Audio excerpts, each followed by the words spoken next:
Hello and welcome to the second part of this black and white conversion video tutorial. Now what we're going to do is take a look at how to use the photo filter to very quickly adjust the contrast of our monochrome image. So first thing we need to do is just click onto our background copy layer, and then if we go up to our adjustment layers, and then from the drop down menu just select photo filter.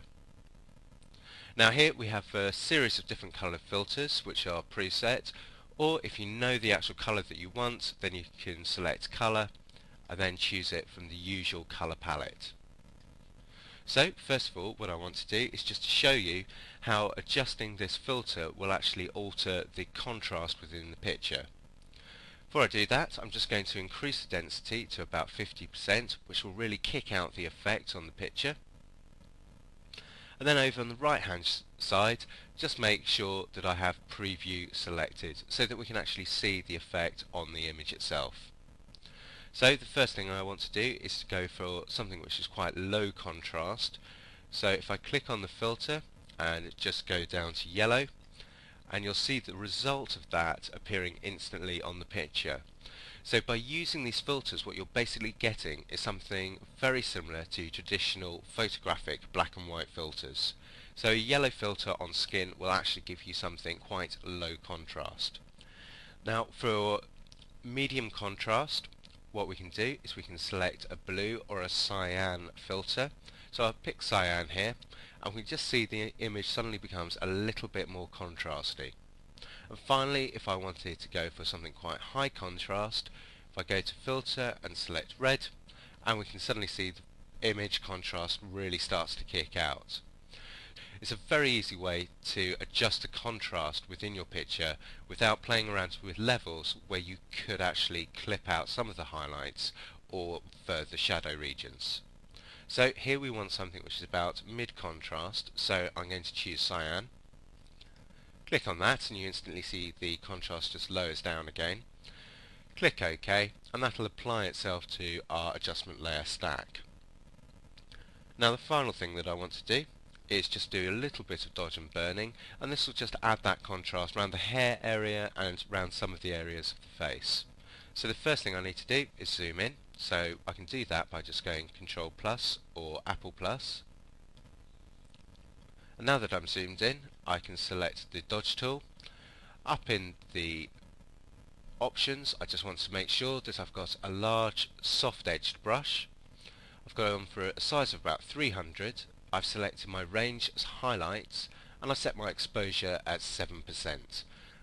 Now to adjust the size of the brush, all I need to do is use the keyboard and use the square brackets left to make the brush go smaller, or right to make it go larger.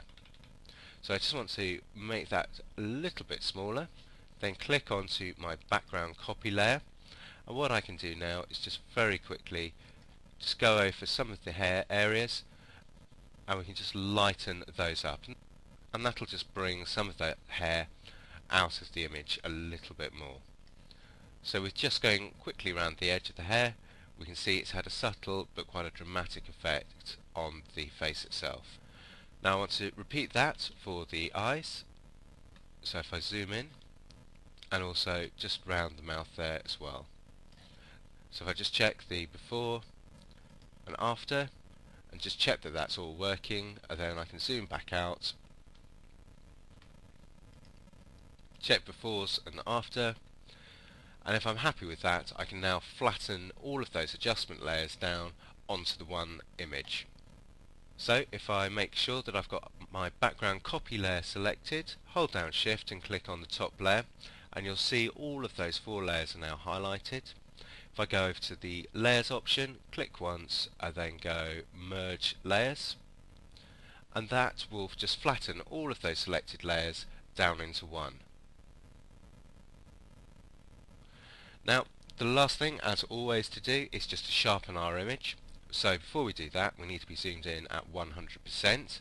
So again, go Control or Apple plus just to zoom in to 100%. Make sure that you're zoomed in on the face area, because then you can really see the effect of the sharpening. And then just go up to Enhance and Adjust Sharpness. Again, make sure that you're around the face area so that you can really see the effect of the sharpening you're applying. First of all, I'm going to increase the amount to about 70%. Below the amount is the radius in pixels, and I just want to take that down to about 1.3. Then if I just click and hold into the image, I then release, I can see how the sharpening has really kicked out the detail from the face. Now if I was to take the percentage up too far, we start to see this sort of artifacting going on in the picture. And again, if I take the radius up too high, we'll start to see that sort of solarizing effect. So make sure that we've got an amount of around 70, and the radius we're going to have at about 1.3. So once we're happy with the sharpening, we'll just click More Refined, then click OK to apply that sharpening to that final black and white layer.